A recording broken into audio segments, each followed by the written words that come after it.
Seorang nenek datang menyelamatkanku. Dia bilang, suami dan ibu mertuamu bukan manusia. Nak, cepat pergi dari sini.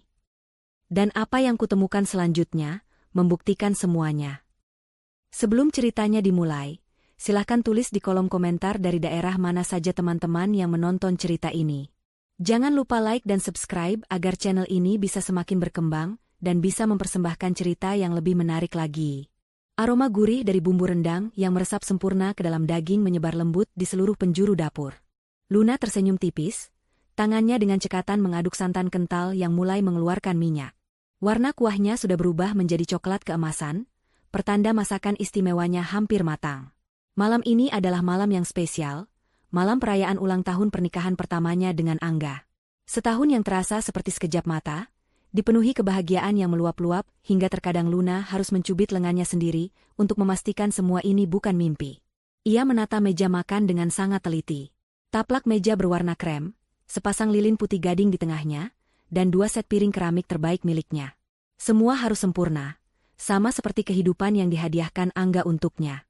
Sambil menunggu rendang tanak, pikirannya melayang pada Angga. Suaminya adalah definisi dari kesempurnaan itu sendiri. Tampan, mapan, tutur katanya lembut, dan perlakuannya pada Luna selalu seperti seorang ratu. Angga tidak pernah gagal membuatnya merasa menjadi wanita paling beruntung di dunia. Bahkan Ibu Widi, ibu mertuanya, adalah sosok ibu yang selama ini ia dambakan. Ramah, perhatian, dan selalu mendukung rumah tangga mereka. Luna, yang telah menjadi yatim piatu sejak remaja, merasa akhirnya menemukan sebuah keluarga yang utuh. Keluarga yang ia bangun bersama Angga. Pikirannya beralih pada percakapan mereka tadi pagi. Dengan wajah penuh semangat, Angga menjelaskan tentang sebuah peluang bisnis properti yang sangat menjanjikan. Proyek besar yang akan menjadi lompatan kuantum bagi masa depan mereka. Tanpa ragu sedikitpun, Luna menyetujui untuk menginvestasikan sebagian besar dana warisan orang tuanya. Ia melakukannya dengan hati yang lapang, dipenuhi rasa bangga karena bisa menjadi bagian dari mimpi besar suaminya. Ia percaya pada Angga lebih dari ia percaya pada dirinya sendiri. Baginya, harta mereka adalah satu, sama seperti jiwa mereka yang telah terikat dalam janji suci pernikahan. Melihat binar bahagia di mata Angga saat ia menyetujui transfer dana itu, adalah bayaran yang lebih dari cukup. Itu adalah bukti cintanya, bukti dukungannya sebagai seorang istri. Luna mematikan api kompor dan menyendok sedikit kuah rendang untuk mencicipinya. Rasa pas, gurih dan sedikit pedas, persis seperti yang disukai Angga. Ia tersenyum puas. Di luar, langit senja mulai menggelap, mewarnai cakrawala dengan sapuan jingga dan nila. Suasana terasa begitu damai, begitu tentram. Di dalam rumah yang hangat ini, di dalam pelukan keluarga barunya, Luna merasa aman dari segala keburukan dunia. Ia sedang menyusun potongan buah di piring hidangan penutup, ketika sebuah suara derit pelan dari pintu belakang membuatnya menoleh. Ia pikir itu hanya angin yang meniup pintu dapur yang memang terkadang tidak tertutup rapat. Namun, yang muncul dari ambang pintu bukanlah hembusan angin, melainkan sesosok tubuh renta yang gemetar hebat. Itu Nenek Sumini, tetangga sebelah rumahnya yang pendiam dan jarang sekali keluar rumah. Wanita tua itu berdiri dengan napas terengah-engah, dada tuanya naik turun dengan cepat. Wajahnya yang keriput pucat pasi seperti kertas, dan matanya yang biasanya sayu kini membelalak lebar, memancarkan kengerian yang begitu murni hingga membuat darah Luna berdesir. Rambut putihnya yang biasa tersanggul rapi kini acak-acakan, dan daster batik yang ia kenakan tampak basah oleh keringat meskipun udara tidak begitu panas. Luna terpaku di tempatnya, sendok buah di tangannya terasa dingin membeku. Ada apa gerangan? Sebelum Luna sempat membuka mulut untuk bertanya, Nenek Sumini sudah menerjang maju. Langkahnya yang tertatih-tatih terasa begitu cepat dan mendesak. Ia mencengkeram lengan Luna dengan kedua tangannya yang kurus namun terasa begitu kuat, seperti cakar elang yang menancap. Kuku-kukunya menekan kulit Luna, meninggalkan rasa sakit yang samar. "Ayo, nak, pergi dari rumah ini," desis Nenek Sumini, suaranya serak dan bergetar, nyaris seperti bisikan yang dipaksakan keluar dari tenggorokan yang tercekat. Luna mengerjap, bingung dengan serbuan tiba-tiba itu. "Nenek, ada apa?" "Nenek kenapa?" tanyanya, mencoba melepaskan cengkeraman itu dengan lembut, namun cengkeraman itu justru semakin kuat. "Tidak ada waktu untuk menjelaskan. Rumah ini menuntut nyawa dan hartamu. Dengar Nenek, selamatkan dirimu sekarang." Kata-kata itu keluar seperti rentetan tembakan, menusuk telinga Luna. "Nyawa dan harta? Apa maksudnya?" Kepalanya terasa pening. Ini pasti hanya kesalahpahaman. Mungkin Nenek Sumini sedang sedikit linglung. Ia adalah wanita tua yang hidup sebatang kara, mungkin saja pikirannya sedang tidak baik. Nenek, tenang dulu. Ayo duduk, minum dulu, bujuk Luna, masih mencoba bersikap rasional di tengah situasi yang aneh itu. Tetapi kepanikan di wajah Nenek Sumini tidak berkurang sedikit pun. Wanita tua itu menggelengkan kepalanya dengan kuat, air mata mulai menggenang di sudut matanya yang keriput. Tidak. Mereka akan segera memulai semuanya. Aku mendengarnya sendiri. Cepat, nak, sebelum terlambat. Tolong percayalah pada nenek sekali ini saja. Ikut aku. Nenek Sumini tidak lagi memohon, ia menarik tangan Luna dengan sisa-sisa tenaganya, memaksanya untuk berbalik dan mengikutinya menuju pintu belakang tempat ia masuk tadi. Luna masih bimbang. Di satu sisi, ada rasa kasihan dan kebingungan melihat kondisi Nenek Sumini. Di sisi lain, instingnya merasakan ada sesuatu yang sangat tidak beres. Ketakutan wanita tua itu terasa begitu nyata, begitu menular. Saat ditarik paksa melewati ambang pintu dapur, Luna menoleh ke belakang, ke arah ruang makan yang telah ia siapkan dengan penuh cinta. Melalui jendela besar yang menghadap ke taman belakang, ia bisa melihat ruang makan yang bermandikan cahaya temaram dari lilin. Di sana, ia melihat dua siluet yang sangat ia kenali. Angga dan Ibu Widi baru saja masuk ke ruangan itu. Namun, ada yang aneh. Mereka tidak terlihat panik atau bingung karena dirinya tidak ada di sana untuk menyambut mereka. Mereka tidak sedang tersenyum. Wajah mereka, yang hanya bisa ia lihat samar-samar dari kejauhan, tampak begitu dingin, kaku, dan penuh perhitungan. Mereka berdiri diam, menatap lurus ke arah pintu belakang tempat ia menghilang, seolah mereka tahu ia sedang ditarik pergi. Seolah kaburnya Luna hanyalah sebuah gangguan kecil dalam sebuah rencana besar yang telah mereka siapkan. Rumah yang tadinya terasa seperti surga yang hangat, dalam sekejap mata berubah menjadi sebuah sangkar emas yang menakutkan, dan dua orang yang paling ia cintai kini terlihat seperti dua sipir penjara berwajah asing. Dingin merayap di punggung Luna, lebih dingin dari lantai keramik yang kini ia pijak di luar rumahnya. Dengan jantung berdebar kencang, ia akhirnya berhenti melawan dan membiarkan Nenek Sumini menariknya lebih jauh ke dalam kegelapan malam. Nenek Sumini menarik Luna melintasi halaman belakang yang remang-remang, melewati batas pagar tanaman yang memisahkan kedua rumah mereka. Napas wanita tua itu masih memburu, namun langkahnya tidak goyah. Ia membawa Luna masuk ke dalam rumahnya melalui pintu samping yang tersembunyi di balik rimbunnya tanaman bougainville. Begitu mereka berdua berada di dalam, Nenek Sumini segera mengunci pintu itu, tidak hanya sekali, tetapi 3 kali. Suara selot-selot tua yang digerakkan terdengar menggema di dalam keheningan rumah yang terasa pengap. Udara di dalam terasa berat, beraroma campuran minyak kayu putih, debu, dan kenangan masa lalu yang seolah menempel di setiap perabot kayu yang gelap dan usang. Rumah ini adalah antitesis dari rumah Luna yang modern dan terang. Segalanya tampak tua, redup, dan menyimpan begitu banyak rahasia. Nenek Sumini akhirnya melepaskan cengkeramannya. Lengan Luna terasa kebas dan menunjukkan bekas kemerahan. Wanita tua itu menyandarkan tubuhnya ke dinding, berusaha mengatur napasnya yang tersengal. Luna berdiri di tengah ruangan yang remang-remang, jantungnya masih berdebar tak karuan. Pikirannya kacau. Ia mencoba mencerna semua yang baru saja terjadi. Kepanikan Nenek Sumini, kata-katanya yang aneh tentang nyawa dan harta, dan yang paling mengganggu, ekspresi dingin di wajah Angga dan Ibu Widi. Nenek, sebenarnya ada apa? Tolong jelaskan padaku, pinta Luna, suaranya sedikit bergetar. Ia harus tahu. Ia butuh penjelasan yang masuk akal. Nenek Sumini menuntunnya untuk duduk di sebuah kursi goyang tua yang berderit. Ia sendiri duduk di hadapan Luna, di sebuah sofa yang kainnya sudah memudar. Setelah menyesap segelas air putih yang tangannya gemetar saat memegangnya, ia mulai bercerita. Nenek tidak sengaja mendengarnya. Nak, mulainya dengan suara pelan. Tadi sore, nenek sedang memangkas mawar di dekat pagar. Mereka tidak tahu nenek ada di sana.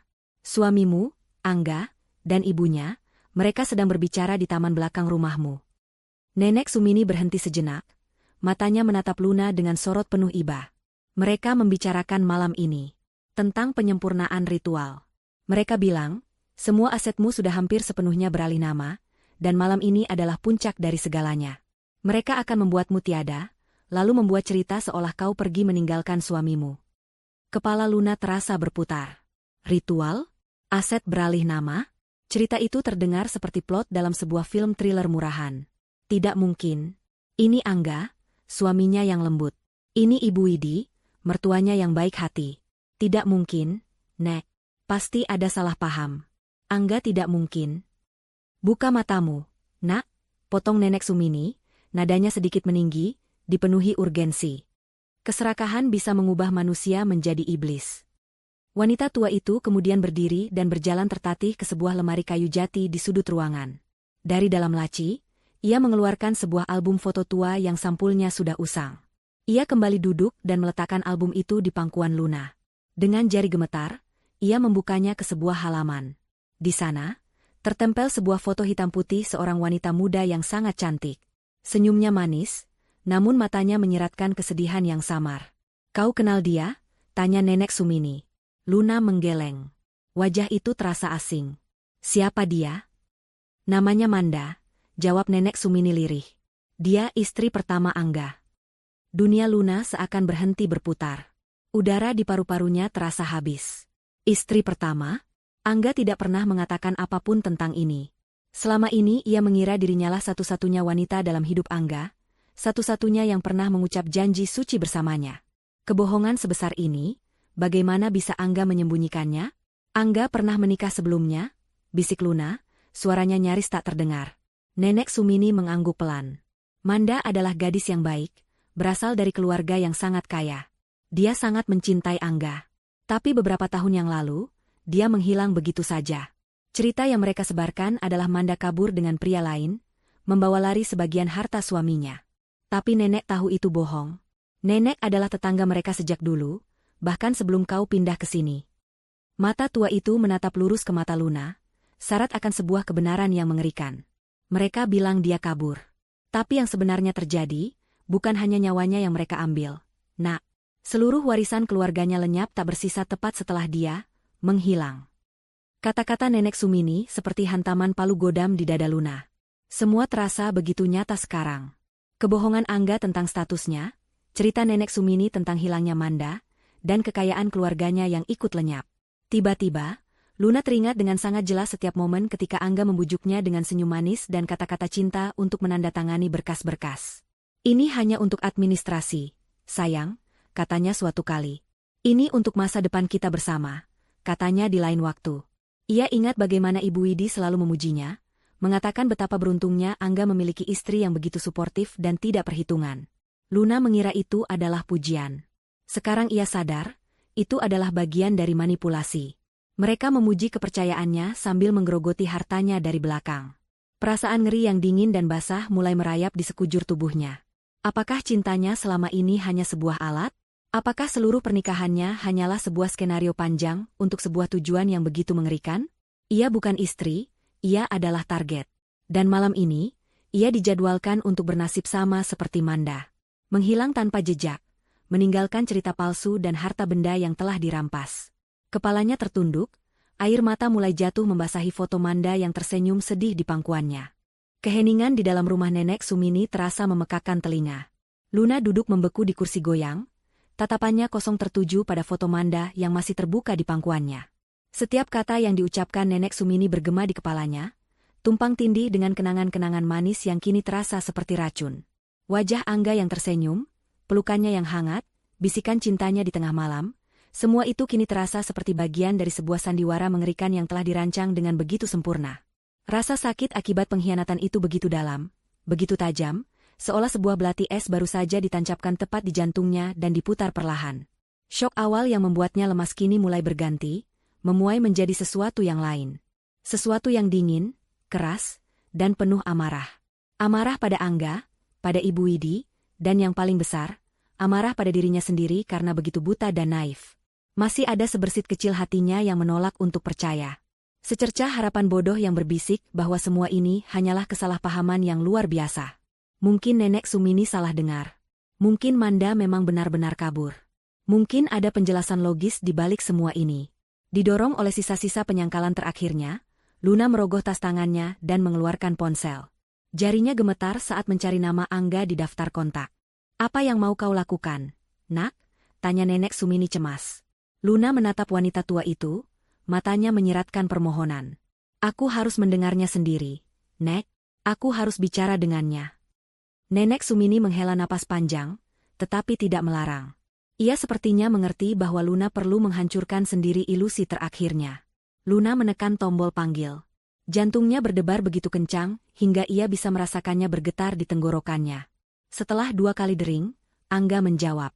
Suara yang terdengar dari seberang adalah suara yang sama yang selalu membuatnya tenang, suara yang selalu ia rindukan setiap saat.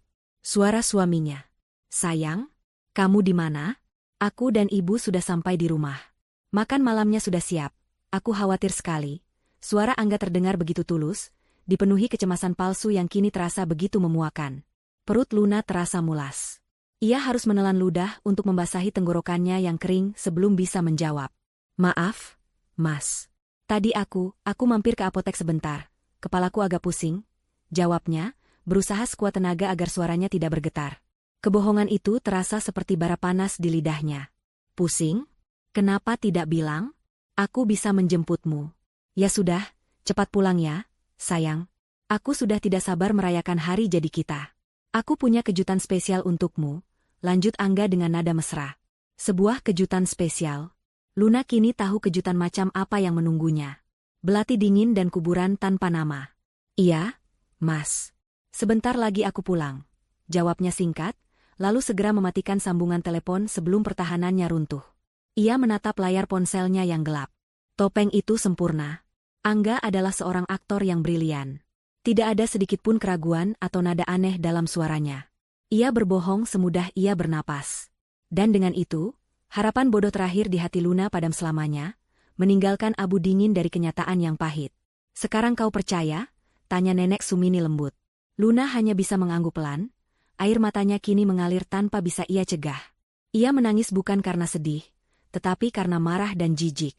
Semuanya bohong, bisiknya pada diri sendiri.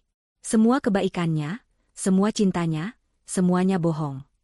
Ia mulai menghubungkan kepingan-kepingan puzzle yang selama ini ia abaikan. Perjalanan bisnis Angga yang selalu mendadak, yang entah kenapa selalu bertepatan dengan saat-saat di mana ia baru saja menandatangani dokumen investasi penting. Luna ingat betul. Setelah Angga pulang dari perjalanan bisnis, terakhirnya, sebuah jam tangan mewah melingkar di pergelangan tangannya. Ia bilang itu bonus dari klien, tapi Luna sekarang tahu, itu pasti dibeli dengan uangnya sendiri. Lalu minuman herbal dari Ibu Widi. Setiap malam, mertuanya akan datang ke kamar mereka membawakan 2 cangkir minuman hangat berwarna kecoklatan.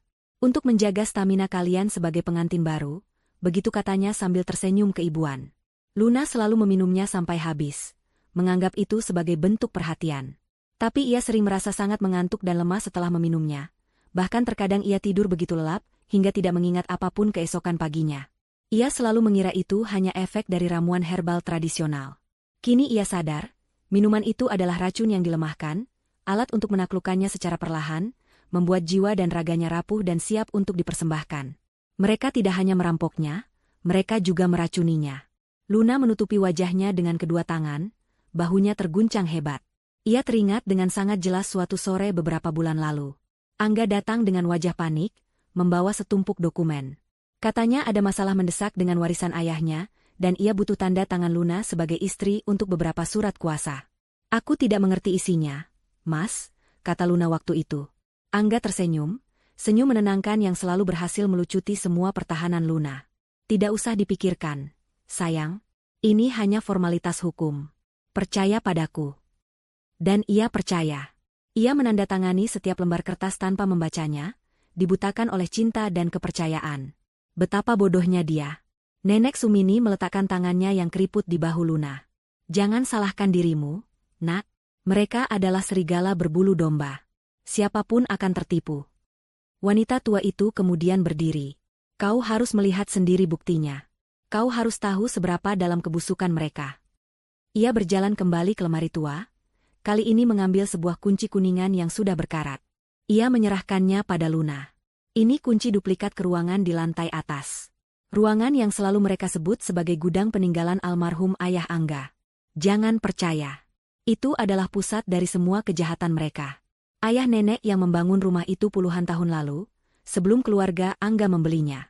Ayah nenek membuat 2 kunci untuk setiap pintu. Luna menatap kunci di telapak tangannya. Kunci itu terasa berat, dingin, seolah memegang kunci menuju neraka. Haruskah ia kembali ke sana? Ke rumah yang kini terasa seperti sarang ular? Di dalam sana, lanjut Nenek Sumini, suaranya serius, mereka menyimpan segalanya. Aku pernah sekali mengintip saat mereka lupa menguncinya. Aku melihat sebuah kotak kayu, diukir dengan gambar naga. Aku yakin semua bukti yang kau butuhkan ada di dalam kotak itu. Bukan hanya tentang nyawa, tapi juga tentang uang. Mereka adalah jenis manusia yang selalu menyimpan catatan keserakahan mereka sebagai piala kemenangan. Sebuah suara mobil yang berhenti di depan rumah sebelah membuat mereka berdua tersentak. Dengan hati-hati, Nenek Sumini mematikan lampu dan mengisyaratkan Luna untuk mengikutinya ke jendela depan. Mereka mengintip dari celah tirai yang sudah usang. Di luar, di bawah cahaya lampu jalan yang redup, mobil Angga terparkir. Angga keluar dari kursi pengemudi, disusul oleh Ibu Widi dari kursi penumpang. Mereka tidak langsung masuk ke dalam rumah. Sebaliknya, Angga membuka bagasi belakang mobilnya. Luna menahan napas. Apa yang akan mereka lakukan? Dengan sedikit usaha, Angga dan Ibu Widi mengangkat sebuah benda berat dari dalam bagasi. Itu adalah sebuah brankas kecil berwarna hitam. Jantung Luna serasa berhenti berdetak. Ia mengenali brankas itu. Itu adalah brankas miliknya, tempat ia menyimpan semua sertifikat tanah warisan orang tuanya, beberapa perhiasan pusaka milik ibunya, dan dokumen-dokumen berharga lainnya. Pekan lalu, Angga menyarankannya untuk memindahkan brankas itu dari bank ke rumah dengan alasan keamanan. Lebih aman di rumah kita, sayang. Di bawah pengawasan kita langsung, katanya waktu itu. Dan sekarang, ia melihat dengan mata kepalanya sendiri, suami dan ibu mertuanya sedang membawa hartanya yang paling berharga itu masuk ke dalam rumah. Wajah mereka tidak menunjukkan ekspresi apapun selain fokus dan efisiensi, seperti dua orang perampok yang sedang mengamankan barang curian mereka. Tidak ada lagi senyum hangat, tidak ada lagi wajah keibuan. Yang ada hanya dua topeng dingin dari keserakahan murni. Semua keraguan terakhir di benak Luna lenyap tak bersisa. Ia harus kembali. Ia harus masuk ke ruangan itu dan menemukan kotak Pandora milik mereka. Malam semakin larut. Udara terasa dingin dan berat, seolah ikut merasakan ketegangan yang mencekik. Berbekal kunci kuningan dari Nenek Sumini dan tekad baja yang lahir dari amarah dan sakit hati, Luna bersiap untuk kembali ke rumahnya. Bukan lagi sebagai seorang istri yang pulang ke pelukan suaminya, tetapi sebagai seorang penyusup di wilayah musuh. Setiap langkahnya harus diperhitungkan. Setiap tarikan napasnya harus dikendalikan. Nenek Sumini memberinya petunjuk jalan teraman, melalui pintu samping di dekat taman yang jarang sekali dilewati. Mereka mungkin sedang sibuk di lantai atas, di ruang ritual itu. Ini kesempatanmu, bisik wanita tua itu, matanya menyiratkan harapan sekaligus kekhawatiran yang mendalam. Luna bergerak dalam kegelapan, menyelinap di antara bayang-bayang pepohonan di tamannya sendiri. Taman yang dulu menjadi tempatnya bersantai sambil minum teh sore bersama Angga, kini terasa seperti medan perang yang penuh ranjau. Jantungnya berdebar kencang, memompa adrenalin ke seluruh tubuhnya. Ia sampai di depan pintu samping dan dengan tangan gemetar, memasukkan kunci kuningan itu ke lubang kunci. Terdengar bunyi klik yang pelan namun terasa begitu memekakan di tengah keheningan malam. Pintu terbuka tanpa suara. Luna menarik napas dalam-dalam, lalu melangkah masuk ke dalam rumahnya yang kini terasa begitu asing dan berbahaya. Suasana di dalam rumah begitu senyap. Lampu-lampu dimatikan, hanya menyisakan cahaya remang dari bulan yang menyusup melalui jendela. Ia melepas sepatunya agar tidak menimbulkan suara, dan mulai berjalan mengendap-endap menuju tangga. Setiap derit kecil dari lantai kayu di bawah kakinya terasa seperti ledakan di telinganya. Ia menaiki anak tangga satu persatu, tubuhnya menempel ke dinding, telinganya waspada menangkap setiap suara. Benar saja, dari arah ruangan di ujung koridor lantai 2, ia bisa mendengar sayup-sayup suara orang berbicara. Suara Angga dan Ibu Widi. Mereka ada di dalam ruangan terlarang itu. Kesempatan emas baginya. Tujuan Luna bukanlah ruangan itu, melainkan ruang kerja Angga yang terletak persis di sebelahnya. Menurut Nenek Sumini, ruangan terkutuk itu memiliki sebuah rahasia lain. Dengan hati-hati, ia masuk ke dalam ruang kerja Angga. Ruangan itu rapi seperti biasa, dengan rak buku tinggi menjulang dan meja kerja kayu yang kokoh. Namun, ia tidak peduli dengan semua itu. Ia segera menyingkirkan karpet tebal di tengah ruangan, memperlihatkan lantai kayu yang gelap. Ia meraba-raba permukaan lantai, mencari sesuatu yang janggal. Di bawah salah satu kaki meja, ia menemukannya. Sebuah papan kayu yang terasa sedikit lebih longgar dari yang lain. Dengan menggunakan pisau lipat kecil dari gantungan kuncinya, ia berhasil mencongkel papan kayu itu. Di bawahnya, terdapat sebuah rongga tersembunyi. Dan di dalam rongga itu, tergeletak sebuah benda yang membuatnya menahan napas. Sebuah kotak kayu berwarna gelap, dengan ukiran naga yang meliuk-liuk di seluruh permukaannya, matanya seolah menatap tajam ke arah Luna. Kotak Pandora itu nyata. Dengan tangan gemetar, Luna mengangkat kotak itu keluar. Kotak itu tidak terkunci. Ia membukanya perlahan. Aroma apek dari kertas-kertas tua langsung menyeruak. Isinya membuatnya terpaku. Ini bukan sekadar kotak penyimpan barang biasa. Ini adalah sebuah arsip kejahatan yang terdokumentasi dengan sangat rapi. Tumpukan paling atas adalah beberapa buku harian bersampul kulit yang sudah usang. Ia membuka salah satunya secara acak. Tulisan tangan di dalamnya adalah tulisan tangan kuno, milik kakek Angga. Isinya menceritakan tentang sebuah tradisi keluarga. Sebuah perjanjian untuk kemakmuran dengan cara mengorbankan wadah pada setiap siklus generasi. Kata-kata seperti tumbal, pengorbanan, dan kemakmuran abadi tertulis dengan tinta hitam yang dingin. Luna beralih ke tumpukan berikutnya. Di sana ada beberapa map tebal. Map pertama diberi label nama, Manda. Jantungnya berdebar kencang saat membukanya. Di dalamnya ada foto-foto Manda, salinan laporan keuangannya yang menunjukkan bagaimana aset-asetnya secara perlahan dialihkan ke perusahaan-perusahaan cangkang milik keluarga Angga, dan catatan medis palsu yang mengindikasikan kondisi mental Manda yang tidak stabil, mungkin disiapkan sebagai alibi jika ada yang curiga. Di lembar terakhir, hanya ada satu kalimat pendek yang ditulis dengan tinta merah, Manda. Siklus ke-7. Selesai. Di bawahnya tertera tanggal yang bertepatan dengan hari di mana Manda dilaporkan menghilang. Perut Luna terasa mual. Ini adalah bukti pembunuhan berdarah dingin. Tangannya yang gemetar membuka map kedua. Dan seketika itu juga, dunia di sekelilingnya terasa runtuh. Map itu diberi label namanya sendiri, Luna. Isinya bahkan lebih mengerikan. Di dalamnya terdapat laporan lengkap tentang dirinya, bahkan sebelum ia mengenal Angga. Laporan itu merinci kondisi keuangan keluarganya, statusnya sebagai anak tunggal yatim piatu, bahkan profil psikologisnya yang mendambakan sebuah keluarga. Mereka tidak hanya menemukannya, mereka memburunya. Ia adalah target yang telah direncanakan dengan sangat matang. Lembar demi lembar berikutnya adalah salinan dari setiap dokumen yang pernah ia tanda tangani, setiap surat kuasa, setiap akta pengalihan aset. Semua hartanya, warisan dari kerja keras kedua orang tuanya, kini secara hukum bukan lagi miliknya. Mereka telah merampoknya hingga ke akar-akarnya. Namun, kengerian itu belum mencapai puncaknya. Di bagian paling bawah kotak, ia menemukan sebuah buku harian lain, yang ini masih baru, dengan tulisan tangan yang ia kenali sebagai tulisan Ibu Widi. Ia membukanya ke halaman terakhir yang baru saja ditulis. Kata-kata di halaman itu akan selamanya terpatri dalam ingatannya seperti besi panas. Ritual malam ini akan sempurna. Luna adalah wadah yang paling subur, cintanya tulus dan energinya murni. Minuman herbal yang kuberikan setiap malam telah berhasil melemahkan roh pelindungnya, membuatnya siap untuk dipersembahkan. Jiwanya untuk perjanjian, hartanya untuk kita. Di bawah tulisan itu, terselip sebuah dokumen yang baru saja dicetak. Sebuah polis asuransi jiwa senilai puluhan miliar rupiah atas nama Luna. Pemegang polis sekaligus penerima manfaat tunggal, Angga, suaminya.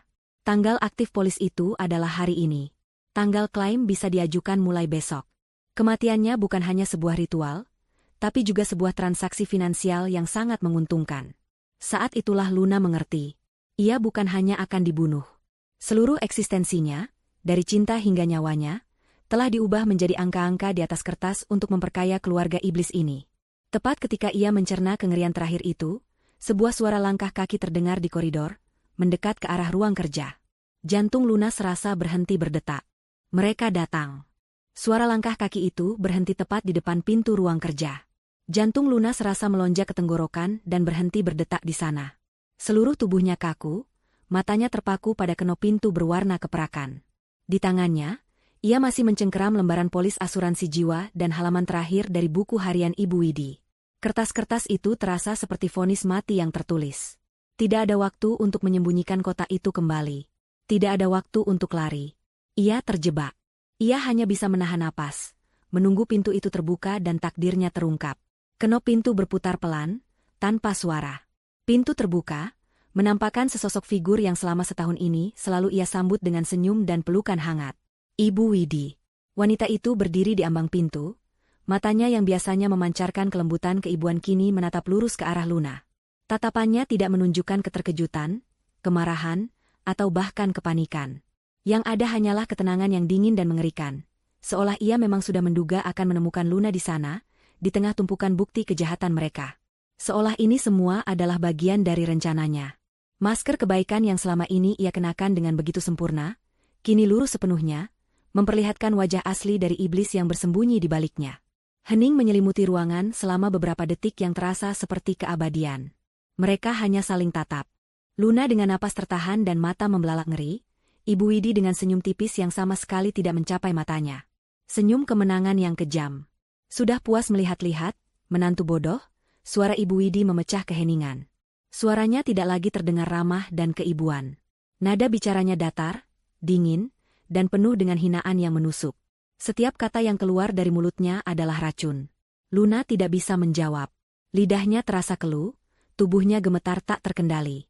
Ia hanya bisa menatap wanita di hadapannya, wanita yang ia anggap sebagai ibu keduanya, yang kini menatapnya seperti seekor serangga yang siap untuk diinjak. Ibu Widi melangkah masuk ke dalam ruangan, menutup pintu di belakangnya dengan pelan. Ia berjalan mengitari meja kerja, matanya melirik sekilas ke arah kotak naga yang terbuka dan isinya yang berserakan. Aku akui, kau lebih pintar dari yang sebelumnya. Lanjutnya, nadanya terdengar seperti seorang guru yang sedang mengevaluasi muridnya. Manda bahkan tidak pernah curiga sampai saat-saat terakhirnya. Tapi kau punya insting. Sayang sekali, insting saja tidak cukup untuk menyelamatkanmu. Ia berhenti tepat di depan Luna, menatap rendah menantunya yang masih terduduk di lantai. Kau pikir kami memilihmu secara acak? Karena kau cantik? Atau karena kau baik hati? Ia tertawa pelan, suara tawa yang kering dan tanpa humor. Oh, betapa naifnya dirimu. Kami memilihmu karena profilmu sempurna. Yatim piatu, haus akan kasih sayang keluarga, dan yang terpenting, memiliki warisan yang cukup besar tanpa ada wali yang akan banyak bertanya. Kau adalah target yang ideal. Setiap kalimatnya adalah sebuah tamparan keras bagi Luna. Sakitnya melebihi sakit fisik manapun. Warisan keluargamu adalah mahar yang sesungguhnya, Luna. Cintamu yang tulus dan murni itu hanyalah bonus. Bahan bakar yang sangat baik untuk menyempurnakan ritual kami. Jiwamu untuk perjanjian, dan uangmu untuk kami nikmati selagi menunggu perjanjian itu membuahkan hasil. Ibu Widi membungkuk, menyejajarkan wajahnya dengan wajah Luna. Matanya yang gelap menatap tajam, tanpa jiwa. Kau harusnya berterima kasih. Kami memberimu setahun penuh kebahagiaan palsu. Kami memberimu keluarga yang kau impikan. Anggap saja itu kompensasi atas pengorbanan kecil yang harus kau berikan malam ini. Saat itulah pintu ruang kerja kembali terbuka. Kali ini Angga yang masuk. Untuk sepersekian detik, sebersit harapan gila melintas di benak Luna. Harapan bahwa Angga adalah korban, bahwa ia dipaksa oleh ibunya. Tapi harapan itu langsung hancur berkeping-keping saat ia melihat ekspresi di wajah suaminya. Wajah Angga sama dinginnya dengan wajah ibunya. Tidak ada cinta, tidak ada penyesalan, tidak ada konflik batin. Yang ada hanya tatapan kosong seorang eksekutor yang siap menjalankan tugasnya. Ia bahkan tidak melirik ke arah Luna yang terduduk putus asa di lantai. Pandangannya lurus tertuju pada ibunya. Semua sudah siap, Bu, kata Angga, suaranya datar dan tanpa emosi. Kata, Bu, yang biasanya terdengar penuh hormat, kini terdengar seperti laporan seorang prajurit kepada komandannya. Mereka adalah sebuah tim, sebuah unit kejahatan yang solid, dan Luna hanyalah mangsa mereka. Angga akhirnya menoleh ke arah Luna, tatapannya dingin dan menusuk. Ia berjalan mendekat dan berjongkok di hadapan istrinya. Ia mengulurkan tangannya, bukan untuk membantu Luna berdiri, melainkan untuk mengambil paksa lembaran polis asuransi dari genggaman Luna yang melemah. Terima kasih atas semua yang sudah kau berikan pada kami, Luna, katanya pelan, suaranya terdengar seperti desisan ular. Baik cinta maupun uangmu. Semuanya sangat kami hargai. Pengkhianatan itu kini terasa begitu mutlak, begitu total. Pria yang tidur seranjang dengannya, pria yang ia cintai dengan segenap jiwa, ternyata adalah monster berdarah dingin yang telah merencanakan kematiannya sejak awal. Rasa sakit di hati Luna begitu hebat, hingga ia tidak bisa lagi merasakan apa-apa. Mati rasa. Ibu Widi tersenyum puas. Lihat, semuanya berjalan sesuai rencana. Ia menepuk pundak putranya. Ayo kita selesaikan ini. Malam semakin larut, dan bulan purnama tidak akan menunggu. Ia kemudian menatap Luna dengan tatapan merendahkan. Jangan khawatir, katanya dengan nada mengejek yang manis, setelah kau tiada, kami akan menggunakan sebagian kecil dari hartamu untuk beramal atas namamu.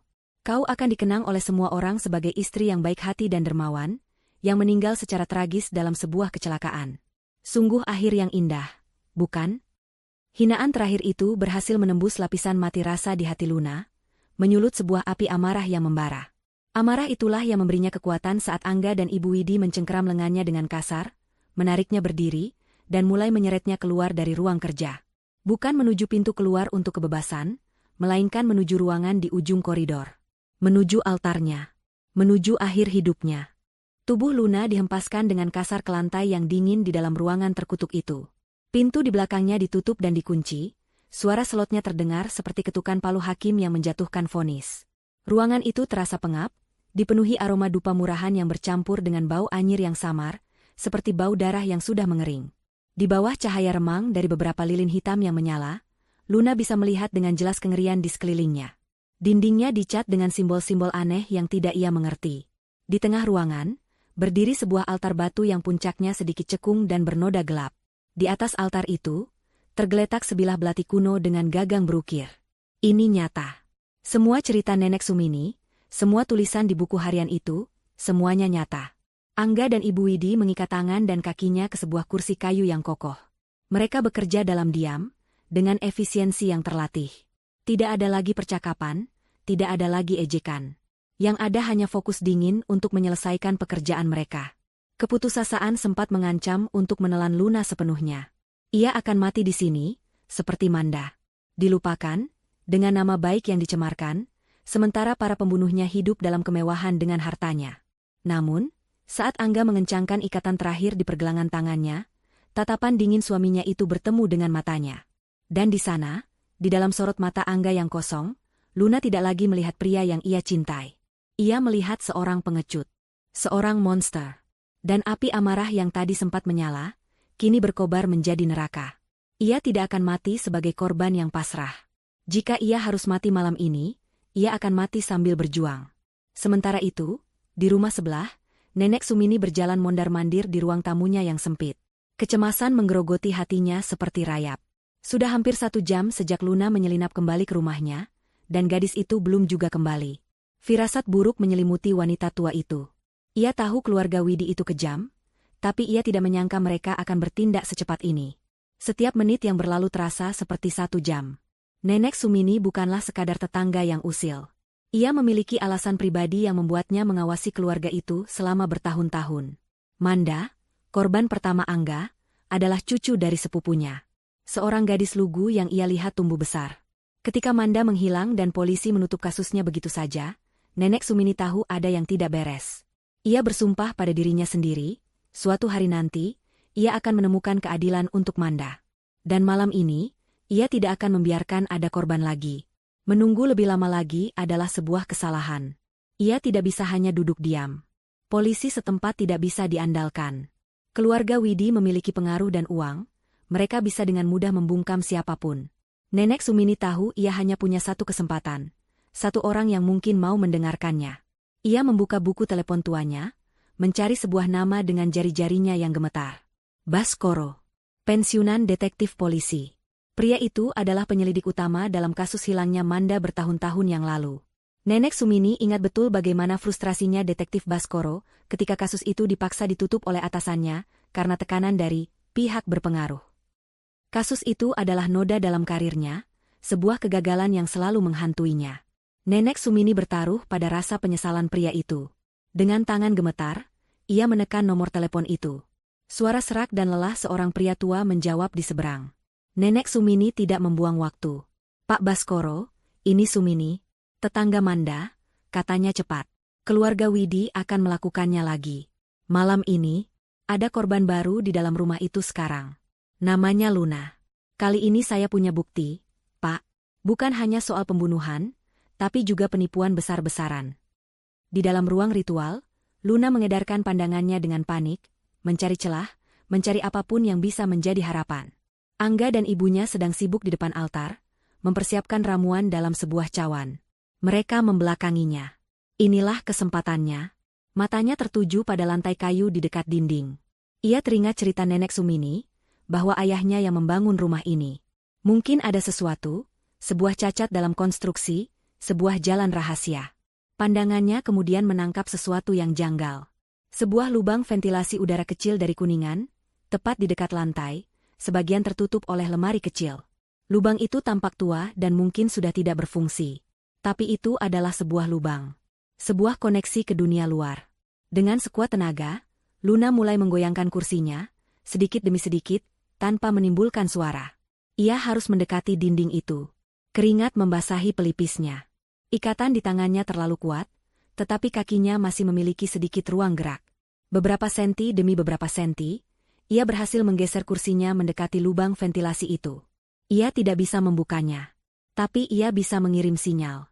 Dengan gerakan cepat saat Angga dan Ibu Widi sedang khusyuk membaca mantra, ia merobek secuil kain dari ujung gaunnya dengan giginya.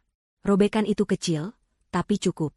Lalu ia melepaskan salah satu anting berlian kecil dari telinganya. Anting hadiah ulang tahun dari almarhum ayahnya. Benda itu adalah satu-satunya harta berharga miliknya yang tersisa. Dengan menahan napas, ia menjatuhkan sobekan kain dan anting itu ke dalam celah kecil di kisi-kisi ventilasi.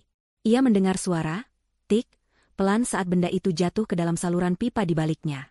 Ia tidak tahu kemana saluran itu bermuara. Ia tidak tahu apakah ada yang akan menemukannya. Itu adalah sebuah tindakan putus asa, sebuah lemparan dadu terakhir. Tapi itu adalah sebuah tindakan. Sebuah perlawanan. Di tengah ruang penyembelihan itu, di bawah tatapan para iblis, Luna telah mengirimkan pesannya ke dunia luar. Sebuah bisikan minta tolong yang dibawa oleh sepotong kain dan sebutir harapan. Malam yang tadinya sunyi kini terasa berat, terisi dengan antisipasi yang mencekam. Di sebuah jalan kecil yang gelap beberapa blok dari rumah Luna, sebuah mobil sedan tua berhenti tanpa menyalakan lampu. Di dalamnya, Pak Baskoro, pensiunan detektif itu, menatap tajam ke arah rumah di kejauhan. Wajahnya yang dipenuhi guratan pengalaman tampak keras di bawah cahaya remang dashboard mobil. Telepon dari Nenek Sumini telah menyalakan kembali api di dalam dirinya, api keadilan yang ia kira sudah lama padam. Kasus Manda bukan sekadar noda dalam karirnya, itu adalah sebuah luka yang tak pernah sembuh, sebuah pengingat akan sistem yang terkadang gagal melindungi yang lemah. Malam ini adalah kesempatannya untuk menebus kegagalan itu. Ia tidak datang sendiri. Ia tahu betul betapa berpengaruhnya keluarga Widi. Melaporkan ini melalui jalur resmi yang lambat, hanya akan memberi mereka waktu untuk menghilangkan barang bukti atau bahkan melarikan diri. Ia butuh tim kecil yang bisa ia percaya, yang bergerak cepat dan efisien. Di sampingnya duduk Inspektur Rian, seorang perwira muda yang cerdas dan berintegritas, anak didiknya dulu. Di kursi belakang, Bribka Jody, seorang bintara yang tegap dan cekatan, mengamati keadaan dengan waspada. Mereka adalah orang-orang terbaik yang ia kenal, polisi-polisi lurus yang tidak bisa dibeli dengan uang. Pak Baskoro telah menjelaskan situasinya dengan cepat dan lugas. Ia tidak menyebutkan kata ritual atau pesugihan, karena ia tahu itu akan terdengar gila. Sebaliknya, ia fokus pada fakta-fakta keras yang diberikan Nenek Sumini, dugaan penyekapan, riwayat korban hilang sebelumnya, dan yang terpenting, bukti penipuan finansial dan pencucian uang berskala besar. Tuduhan-tuduhan itu sudah lebih dari cukup untuk mendapatkan surat perintah penggeledahan darurat. Kita tidak bisa langsung menyerbu, kata Inspektur Rian, suaranya pelan dan terukur. Kita tidak tahu ada berapa orang di dalam, atau apakah mereka bersenjata. Kita butuh konfirmasi visual bahwa korban memang ada di dalam dan berada dalam bahaya. Saat itulah Nenek Sumini, yang duduk gemetar di kursi belakang mobil lain di dekat mereka, memberikan informasi terakhirnya. Ia menceritakan tentang sistem ventilasi tua di rumah itu. Luna mungkin mencoba mengirim sinyal, katanya penuh harap. Dia gadis yang cerdas. Berbekal informasi itu, Bribka Jody bergerak. Ia menyelinap dalam kegelapan seperti bayangan, tubuhnya yang atletis bergerak tanpa suara. Ia mengitari perimeter properti, matanya yang terlatih memindai setiap detail dinding rumah. Di bagian samping rumah, tersembunyi di balik rimbunnya semak bugenvil yang lebat, ia menemukannya. Sebuah kisi-kisi ventilasi dari kuningan yang sudah tampak kusam. Ia menyalakan senter kecilnya, menyorotkannya ke dalam celah. Dan di sana, tersangkut di sudut kisi-kisi, ada secuil kain biru yang serasi dengan deskripsi gaun yang dikenakan Luna. Di bawahnya, berkilauan samar di bawah cahaya senternya, tergeletak sebutir anting berlian kecil. Konfirmasi telah didapat. Ada korban di dalam, dan ia sedang meminta tolong. Bribka Jody segera memberikan sinyal kepada timnya. Sudah waktunya untuk bergerak. Di dalam ruang ritual, udara terasa semakin dingin dan berat. Ibu Widi telah selesai dengan persiapan awalnya. Ia berdiri di depan altar seperti seorang pendeta agung kegelapan, suaranya yang rendah dan monoton melantunkan mantra-mantra dalam bahasa aneh dari buku harian tua yang terbuka di hadapannya. Angga bergerak di sekelilingnya seperti seorang asisten yang patuh. Ia menyalakan dupa-dupa baru yang mengeluarkan asap berbau aneh, campuran antara cendana dan sesuatu yang amis. Wajahnya benar-benar kosong, matanya sayu dan terhipnotis oleh prosesi itu. Ia bukan lagi Angga yang Luna kenal. Ia adalah perpanjangan tangan dari kehendak ibunya, sebuah pion yang telah dicuci otaknya seumur hidup demi tradisi mengerikan ini. Luna, yang masih terikat di kursi, hanya bisa menyaksikan semua itu dengan jantung yang berdebar ngeri. Setiap detik yang berlalu terasa seperti 1 jam, menggerus sisa-sisa harapannya. Ia berdoa dalam hati, berharap sinyal kecilnya ditemukan, berharap Nenek Sumini berhasil mendapatkan bantuan. Tapi saat ia melihat Ibu Widi mengambil cawan keramik dari atas altar, keputusasaan kembali mencengkeramnya. Sudah waktunya, kata Ibu Widi, suaranya menggema di ruangan itu. Angga berjalan ke arah Luna, membuka ikatan di kakinya. Ia kemudian menarik Luna dengan kasar, menyeretnya dari kursi menuju altar batu di tengah ruangan. Lantai batu itu terasa dingin menusuk telapak kakinya yang telanjang. Mereka memaksa Luna untuk berlutut di depan altar. Ibu Widi mendekat, membawa cawan itu. Di dalamnya ada cairan kental berwarna gelap, sama seperti minuman herbal yang biasa ia berikan, tetapi warnanya jauh lebih pekat dan aromanya lebih menyengat. Minumlah, perintah Ibu Widi, menyodorkan cawan itu ke bibir Luna. Luna memalingkan wajahnya sekuat tenaga. Cairan itu tumpah sedikit, mengenai dagunya, meninggalkan rasa panas yang aneh. Angga, melihat perlawanan itu, mencengkeram rahang Luna dengan satu tangan, memaksanya untuk membuka mulut. Tangan Ibu Widi yang lain menjambak rambut Luna, menarik kepalanya ke belakang. Dengan kejam, mereka menuangkan cairan pahit dan getir itu ke dalam tenggorokannya. Luna terbatuk dan tersedak, tapi ia tidak punya pilihan selain menelannya. Efeknya datang dengan cepat. Rasa panas menjalar dari perutnya ke seluruh tubuhnya. Pandangannya mulai kabur, dan anggota tubuhnya terasa berat seperti timah. Otot-ototnya menolak untuk mematuhi perintah otaknya. Kesadarannya masih ada, pikirannya masih tajam dipenuhi amarah dan ketakutan, tetapi tubuhnya kini lumpuh tak berdaya. Ia telah menjadi boneka tak bernyawa di tangan mereka. Dengan mudah, Angga mengangkat tubuh Luna yang lemas dan membaringkannya di atas altar batu yang dingin. Posisinya telentang, matanya menatap langit-langit yang penuh dengan simbol-simbol jahat. Ibu Widi tersenyum puas, senyum kemenangan iblis. Ia mundur selangkah, memberikan panggung utama kepada putranya. Dari atas altar, ia mengambil belati kuno itu. Gagangnya yang dingin ia serahkan kepada Angga. Ini adalah kehormatanmu, putraku, katanya dengan suara hikmat. Dengan tangannya sendiri, seorang suami harus melepaskan pasangannya untuk kemakmuran abadi keluarga kita. Selesaikan tugasmu. Angga menerima belati itu. Ia berdiri menjulang di atas Luna, menatapnya bukan dengan mata seorang suami, melainkan dengan mata seorang jagal. Ia mengangkat belati itu tinggi-tinggi di atas dadanya. Ujungnya yang runcing dan tajam berkilauan mengerikan di bawah cahaya lilin, memantulkan bayangan wajah Luna yang pucat pasi dan dipenuhi teror. Waktu seakan berhenti. Inilah akhirnya. Tepat saat otot-otot di lengan Angga menegang, bersiap untuk menghunjamkan belati itu ke jantung Luna, sebuah suara ledakan yang memekakan telinga terdengar dari lantai bawah. Suara pintu depan yang didobrak hingga hancur. Suara itu disusul oleh teriakan-teriakan keras yang menggema di seluruh rumah. Polisi! Jangan bergerak! Dunia yang tadinya sunyi dan khusyuk dalam ritual mengerikan itu, seketika meledak dalam kekacauan. Suara pintu yang didobrak dan teriakan polisi menggema hingga ke lantai atas, memecahkan mantra kejahatan mereka.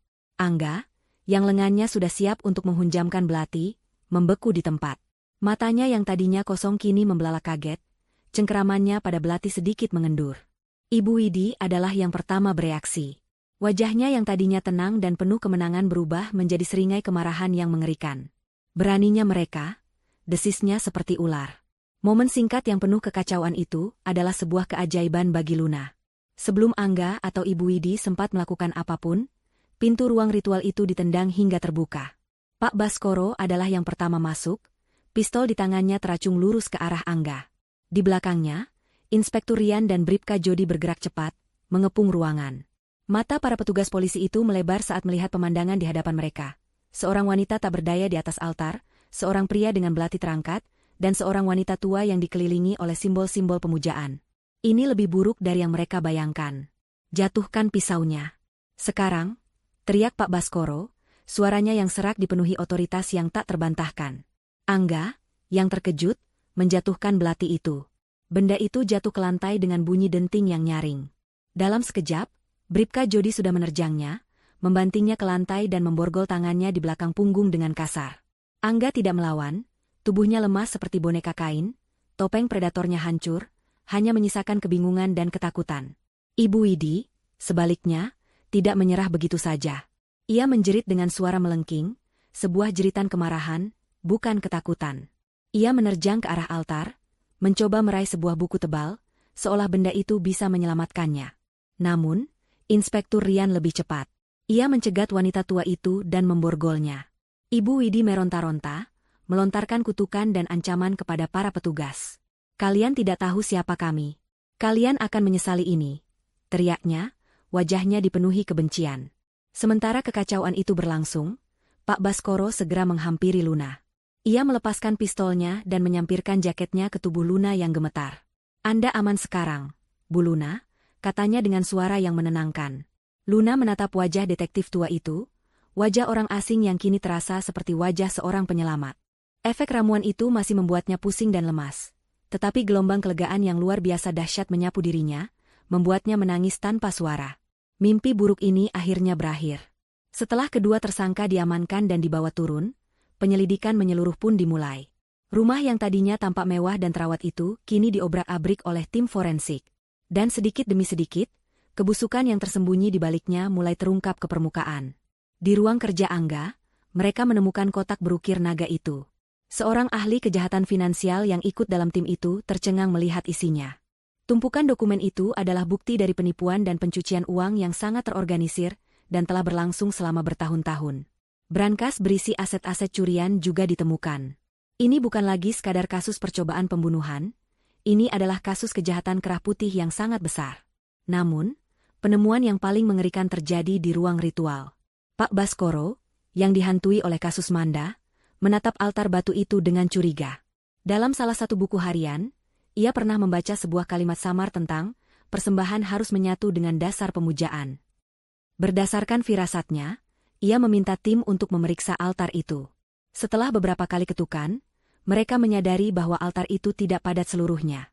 Dengan menggunakan palu godam, mereka mulai menghancurkan permukaan altar. Dan di bawah lapisan batu dan semen, mereka menemukannya. Terbungkus dalam plastik tebal, terbaring kerangka manusia yang sudah tidak utuh. Di sisa-sisa pakaian yang membusuk, ditemukan sebuah liontin dengan inisial M. Tulang belulang Manda akhirnya ditemukan. Misteri hilangnya istri pertama Angga telah terpecahkan dengan cara yang paling mengerikan. Beberapa jam kemudian, di kantor polisi yang terang benderang, kontras dengan suasana gelap di rumah itu, proses interogasi dimulai. Ibu Widi duduk di ruang interogasi dengan angkuh. Ia menolak untuk berbicara, hanya menatap para penyidik dengan sorot mata penuh penghinaan. Ia menuntut pengacara terbaik dan tampaknya masih sangat yakin bahwa kekuasaan dan uangnya bisa membebaskannya dari jerat hukum ini. Angga, di ruangan lain, adalah gambaran yang sama sekali berbeda. Tanpa kehadiran ibunya yang mendominasi, seluruh kepribadiannya runtuh. Ia duduk membungkuk di kursi, menangis terseduh-seduh seperti anak kecil.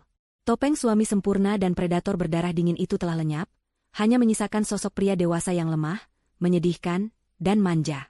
Ia tidak butuh banyak tekanan untuk mengaku. Seluruh cerita busuk itu keluar dari mulutnya seperti air bah. Ia menceritakan segalanya, mulai dari bagaimana ibunya telah mencuci otaknya sejak kecil, meyakinkannya bahwa tradisi keluarga mereka adalah sebuah takdir yang mulia. Ia mengaku telah membunuh Manda atas perintah ibunya. Ia juga mengakui rencananya untuk membunuh Luna. Namun, dalam setiap kalimatnya, ia selalu berusaha memposisikan dirinya sebagai korban. Ibu yang merencanakan semuanya, isaknya berulang kali. "Saya hanya menuruti perintahnya. Saya tidak punya pilihan." Sebuah pengakuan pengecut dari seorang pembunuh. Di ruangan yang terpisah dan lebih tenang, Luna didampingi oleh seorang polwan. Setelah efek ramuan itu perlahan hilang, ia memberikan kesaksiannya dengan suara yang pelan namun jelas. Pak Baskoro kemudian masuk, membawa sebuah kotak berisi barang-barang pribadi Luna yang berhasil diamankan. Dengan penuh simpati, ia memberitahu Luna tentang penemuan jenazah Manda. Luna menangis pelan, bukan untuk dirinya sendiri, tapi untuk wanita malang yang tidak berhasil selamat. Di tengah barang-barang itu, Pak Baskoro mengeluarkan sebuah buku tabungan bersampul biru tua. Nama di buku itu adalah nama Luna, tetapi ia sama sekali tidak mengenalinya. Kami menemukannya di brankas terpisah di lemari pakaianmu, tersembunyi di balik tumpukan kain, kata Pak Baskoro. Luna membukanya. Saldo di dalamnya cukup besar, sebuah dana darurat yang tidak pernah ia ketahui. Di halaman pertama, ada sebuah catatan kecil tulisan tangan ayahnya. Untuk putriku, jika suatu hari kau membutuhkan awal yang baru. Itu adalah pesan terakhir dari ayahnya, sebuah jaring pengaman yang ditinggalkan dari balik kubur. Di tengah kehancuran dan pengkhianatan, secercah harapan untuk masa depan yang baru mulai bersinar. Itu adalah bukti bahwa bahkan di malam yang paling gelap sekalipun, cinta sejati tidak akan pernah benar-benar padam. Beberapa minggu setelah malam penggerebekan itu, badai baru menerpa. Bukan badai ritual yang senyap dan mengerikan, melainkan badai media yang riuh dan tanpa ampun. Kisah keluarga Widi meledak menjadi berita utama nasional. Setiap stasiun televisi, setiap surat kabar, setiap portal berita daring seolah berlomba-lomba mengupas tuntas skandal tersebut. Judul-judul berita yang sensasional terpampang di mana-mana, keluarga pemuja setan di kawasan elit, mahligai tumbal, cinta, harta, dan darah di balik kemewahan, pengakuan mengejutkan sang suami, ibuku adalah iblisnya. Foto-foto Angga dan Ibu Widi saat digiring polisi, serta foto-foto Luna yang tampak syok saat diselamatkan, beredar luas. Reputasi keluarga Widi yang selama ini dibangun dengan citra terhormat dan kaya raya, hancur lebur menjadi debu dalam hitungan hari. Inilah bagian pertama dari ganjaran mereka, kehinaan publik yang total. Selama badai itu berlangsung, Luna mengasingkan diri. Ia tidak kembali ke rumah neraka itu. Ia juga menolak tawaran untuk tinggal di hotel yang aman. Ia memilih untuk tinggal bersama Nenek Sumini. Di rumah tua yang pengap namun penuh kehangatan itu, ia menemukan perlindungan. Nenek Sumini merawatnya dengan sabar, tidak hanya menyajikan makanan hangat, tetapi juga memberikan telinga untuk mendengar dan bahu untuk bersandar. Di sana, di antara perabotan usang dan aroma minyak kayu putih, Luna mulai menata kembali kepingan-kepingan jiwanya yang hancur. Ia bukan lagi korban yang gemetar ketakutan. Perlahan tapi pasti, di dalam dirinya tumbuh sebuah kekuatan baru yang dingin dan kokoh, sekeras berlian. Kekuatan yang lahir dari keinginan untuk melihat keadilan ditegakkan sampai tuntas. Proses hukum berjalan dengan cepat. Bukti yang dimiliki pihak kejaksaan begitu melimpah dan tak terbantahkan. Pengakuan lengkap Angga, buku-buku harian yang merinci tradisi pesugihan selama beberapa generasi, catatan transaksi keuangan yang membuktikan adanya penipuan dan pencucian uang, dan yang paling utama, penemuan jenazah Manda yang terkubur di dalam altar. Semua itu membentuk sebuah jaring yang begitu kuat, hingga tidak ada celah sedikitpun bagi Angga dan Ibu Widi untuk lolos. Keluarga Widi menyewa tim pengacara paling mahal di negeri ini. Mereka mencoba berbagai macam strategi. Untuk Ibu Widi, mereka mencoba membangun narasi bahwa ia mengalami gangguan kejiwaan, delusi yang membuatnya percaya pada ritual-ritual kuno. Untuk Angga, mereka melukisnya sebagai korban dari cuci otak dan kekerasan psikologis yang dilakukan oleh ibunya sejak ia kecil. Namun, semua strategi itu dipatahkan dengan telak oleh tim jaksa penuntut umum yang dipimpin oleh seorang wanita tangguh bernama Ratna. Jaksa Ratna adalah seorang wanita parubaya yang terkenal cerdas dan tanpa kompromi. Ia melihat kasus ini bukan hanya sebagai kasus pembunuhan biasa, tetapi sebagai sebuah kanker keserakahan dan kebiadaban yang harus dibasmi sampai ke akarnya. Satu persatu, ia memanggil saksi, dari ahli forensik yang mempresentasikan bukti DNA dari jenazah Manda, hingga ahli keuangan yang melacak aliran dana haram keluarga Widi ke berbagai perusahaan cangkang di luar negeri. Puncak dari persidangan itu adalah hari di mana para terdakwa dan saksi kunci memberikan kesaksian. Ibu Widi, yang duduk di kursi pesakitan, masih menunjukkan keangkuhan yang sama. Saat memberikan kesaksian, ia tidak menunjukkan sedikitpun penyesalan. Ia berbicara tentang tradisi, warisan, dan takdir keluarganya seolah-olah itu adalah sebuah ajaran luhur. Ia bahkan menyalahkan para korbannya, menyebut mereka sebagai wadah yang seharusnya merasa terhormat karena telah dipilih untuk pengorbanan agung. Sikapnya yang dingin dan tidak manusiawi itu membuat semua orang yang hadir di ruang sidang, termasuk hakim dan juri, merasa jijik. Giliran Angga jauh lebih menyedihkan. Pria yang tadinya tampak gagah dan percaya diri itu, kini terlihat seperti bayangan dari dirinya yang dulu. Ia kurus, pucat, dan matanya selalu tampak ketakutan. Di atas mimbar, ia menangis terseduh-seduh, menceritakan bagaimana ibunya telah membentuknya menjadi monster. Ia mencoba mengundang simpati, melukiskan dirinya sebagai korban yang tak berdaya. Namun, tangisannya terdengar palsu, dan ceritanya hanya menonjolkan betapa pengecutnya dirinya. Saat Jaksa Ratna bertanya dengan tajam, apakah ibu Anda yang memegang pisau di atas tubuh istri Anda pada malam itu? Angga hanya bisa tergagap dan menunduk. Kelemahannya justru menjadi bukti paling kuat akan keterlibatannya. Kemudian, tiba giliran Luna. Saat namanya dipanggil, seisi ruang sidang terdiam. Semua mata tertuju padanya. Ia berjalan menuju mimbar saksi dengan langkah yang tenang dan mantap. Ia tidak lagi terlihat seperti korban yang rapuh. Ia mengenakan blus sederhana berwarna putih, wajahnya tampak tenang, dan matanya memancarkan ketegasan yang dingin. Selama berjam-jam, ia memberikan kesaksian. Dengan suara yang jelas dan tanpa getar, ia menceritakan semuanya. Ia menceritakan bagaimana ia bertemu Angga, bagaimana ia jatuh cinta pada topengnya, bagaimana ia perlahan-lahan dimanipulasi secara finansial dan emosional. Ia menceritakan dengan detail setiap kebohongan, setiap dokumen yang ia tanda tangani, hingga malah mengerikan di ruang ritual itu. Ia tidak menangis. Ia menyajikan fakta dengan kejernihan yang luar biasa, membuat setiap orang di ruangan itu bisa merasakan kengerian yang ia alami. Tim pengacara Widi mencoba menyerangnya, menuduhnya hanya mengincar harta, bahkan mencoba menyiratkan bahwa ia memiliki hubungan dengan pria lain. Tapi Luna tidak goyah.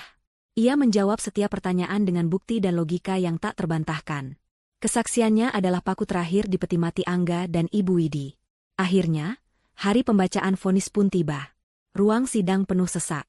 Hakim ketua membacakan pertimbangannya selama hampir 2 jam, menguraikan setiap bukti dan setiap kesaksian. Jantung Luna berdebar, tetapi ia tetap tenang. Ia harus mendengar ini sampai akhir. Hakim akhirnya sampai pada kesimpulan. Dengan ini, majelis hakim menyatakan terdakwa, Widi Astuti dan Anggara Putra, terbukti secara sah dan meyakinkan bersalah melakukan tindak pidana pembunuhan berencana, persekongkolan jahat, penipuan, dan pencucian uang. Palu diketuk 3 kali, suaranya menggema seperti lonceng kematian. Saat itu, topeng keangkuhan Ibu Widi akhirnya retak. Matanya membelalak tak percaya, disusul oleh teriakan histeris penuh amarah. Angga, di sampingnya, ambruk di kursinya, menangis tanpa suara. Hakim melanjutkan dengan pembacaan hukuman.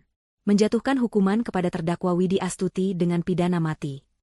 Seisi ruangan terkesiap. Dan menjatuhkan hukuman kepada terdakwa Anggara Putra dengan pidana penjara seumur hidup.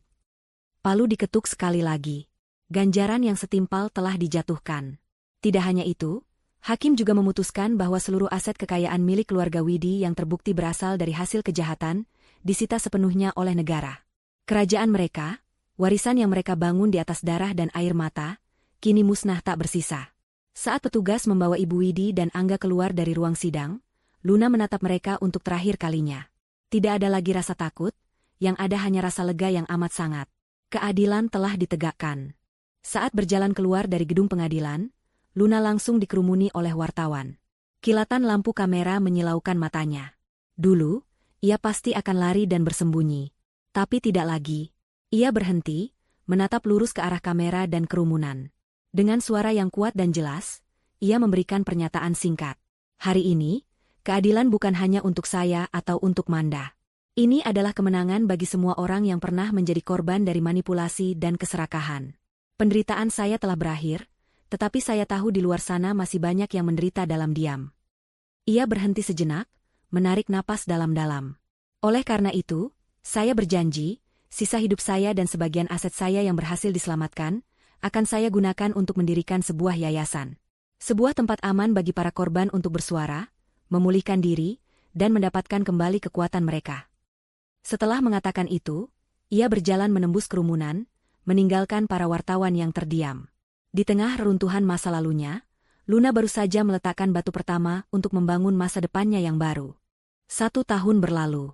Langit di atas kota besar itu tampak cerah, secerah kehidupan baru yang telah dibangun oleh Luna. Debu dari persidangan sensasional itu telah lama mengendap. Upaya banding yang diajukan oleh pengacara Ibu Widi dan Angga semuanya ditolak oleh pengadilan tinggi. Ibu Widi kini mendekam di sel isolasi di deretan hukuman mati, seorang wanita tua yang pahit dan dilupakan. Kekuasaannya telah lenyap sepenuhnya. Angga, di dalam penjara seumur hidup, tanpa uang dan perlindungan, menjadi bulan-bulanan narapidana lain. Ganjaran mereka berjalan dalam kesunyian dan penderitaan, persis seperti nasib yang mereka rencanakan untuk korban-korban mereka. Luna telah menepati janjinya. Dengan sisa hartanya dan dana dari rekening rahasia ayahnya, ia mendirikan sebuah yayasan yang ia beri nama, Yayasan Pelita Harapan. Yayasan itu menjadi sebuah suar, tempat perlindungan bagi para korban kekerasan dalam rumah tangga, terutama yang disertai dengan manipulasi finansial. Ia tidak hanya menjadi pendiri, ia juga terlibat aktif di dalamnya. Ia mengubah rumah tua Nenek Sumini, setelah Nenek Sumini memutuskan untuk pindah ke sebuah panti jompo yang tenang di pedesaan, menjadi kantor pusat yayasan yang nyaman dan hangat. Ia mempekerjakan psikolog, pengacara, dan konsultan keuangan untuk membantu para korban membangun kembali hidup mereka dari nol. Hari itu, Luna sedang duduk di ruang konseling, berhadapan dengan seorang wanita muda yang matanya sembab karena menangis. Wanita itu menceritakan kisah yang polanya sangat Luna kenali. Seorang suami yang tampak sempurna, cinta yang membabi buta, dan permintaan-permintaan, investasi, yang perlahan tapi pasti menguras habis tabungannya. Luna mendengarkan dengan penuh empati. Ia tidak lagi merasakan getaran trauma saat mendengar cerita itu. Sebaliknya, ia merasakan sebuah kekuatan. Ia bisa melihat dirinya di dalam diri wanita itu, dan ia tahu persis apa yang harus dikatakan. "Kau tidak bodoh," kata Luna lembut, tangannya menggenggam tangan wanita itu. "Kau hanya tulus. Dan ketulusanmu dimanfaatkan oleh seorang predator. Tapi sekarang kau ada di sini. Kau sudah mengambil langkah pertama. Dan kami akan membantumu mengambil langkah-langkah selanjutnya. Kau tidak sendirian." Melihat secercah harapan kembali menyala di mata wanita itu, adalah kepuasan yang tidak bisa dibeli dengan uang sebanyak apapun. Ia telah mengubah racun yang nyaris membunuhnya menjadi penawar bagi orang lain. Sebelum yayasan itu resmi berdiri, Luna sempat melakukan satu hal untuk menutup masa lalunya sepenuhnya. Ia kembali ke rumah terkutuk itu untuk terakhir kalinya. Rumah itu telah disita oleh negara dan akan segera dilelang. Ia berjalan sendirian melewati setiap ruangan yang kosong. Ruang tamu tempat ia dulu tertawa bersama Angga, dapur tempat ia memasak dengan penuh cinta, bahkan ia memberanikan diri untuk berdiri di ambang pintu ruang ritual yang kini kosong melompong dan telah dibersihkan. Anehnya, ia tidak merasakan apa-apa. Tidak ada ketakutan, tidak ada kesedihan, tidak ada kemarahan. Ruangan-ruangan itu hanyalah ruang kosong, sebuah panggung di mana sebuah drama mengerikan pernah dipentaskan. Drama yang tokoh utamanya bukan lagi dirinya. Ia telah keluar dari pertunjukan itu. Ia meninggalkan rumah itu tanpa menoleh ke belakang, selamanya. Kini, setahun kemudian, hidupnya terasa begitu penuh. Pagi itu adalah hari Sabtu yang cerah. Luna baru saja menyelesaikan sesi yoganya di balkon apartemen barunya yang sederhana namun nyaman. Apartemen itu terletak di pusat kota, dengan pemandangan gedung-gedung yang menjulang dan hiruk-pikuk kehidupan. Ia membuat secangkir kopi panas dan kembali ke balkon, menghirup udara pagi yang segar. Teleponnya berdering. Itu adalah Jaksa Ratna. Mereka telah menjadi teman baik sejak persidangan. "Bagaimana kabarmu, pejuang?" sapa suara hangat di seberang. "Aku baik, Bu Jaksa." "Sangat baik," jawab Luna, senyum tulus terukir di wajahnya. Mereka mengobrol sebentar, bertukar kabar tentang pekerjaan dan kehidupan. Setelah menutup telepon, Luna kembali menatap pemandangan kota. Ia tidak lagi merasa kesepian. Hidupnya diisi oleh pekerjaan yang berarti di yayasan, oleh teman-teman baru yang tulus, dan oleh kedamaian yang ia ciptakan sendiri. Ia tidak sedang menjalin hubungan romantis dengan siapapun. Ia tidak membutuhkannya. Ia sedang belajar untuk mencintai dirinya sendiri, untuk membangun kebahagiaan dari dalam. Ia teringat pada Angga dan Ibu Widi, bukan dengan benci, tetapi dengan rasa kasihan yang dingin. Mereka menghabiskan seluruh hidup mereka mengejar kekayaan materi, mengorbankan jiwa mereka sendiri dalam prosesnya. Dan pada akhirnya, mereka tidak memiliki apa-apa. Sementara dirinya, ia telah kehilangan hampir semua hartanya, tetapi ia justru menemukan kekayaan yang jauh lebih besar, tujuan hidup, kekuatan diri, dan kebebasan. Matahari pagi mulai naik lebih tinggi, sinarnya yang keemasan menyapu wajahnya, terasa hangat dan penuh harapan. Fajar yang baru telah benar-benar tiba untuknya. Luka-luka dari masa lalu itu akan selalu menjadi bagian dari dirinya, seperti bekas luka yang tidak akan pernah hilang sepenuhnya. Tapi luka-luka itu tidak lagi terasa sakit. Mereka telah menjadi pengingat, bukan tentang penderitaan yang ia alami, tetapi tentang kekuatan yang ia temukan untuk selamat dan bangkit kembali. Luna menyesap kopinya, matanya menatap lurus ke cakrawala yang cerah. Ia siap menyambut hari baru. Ia siap menyambut sisa hidupnya. Sendirian, utuh, dan bebas.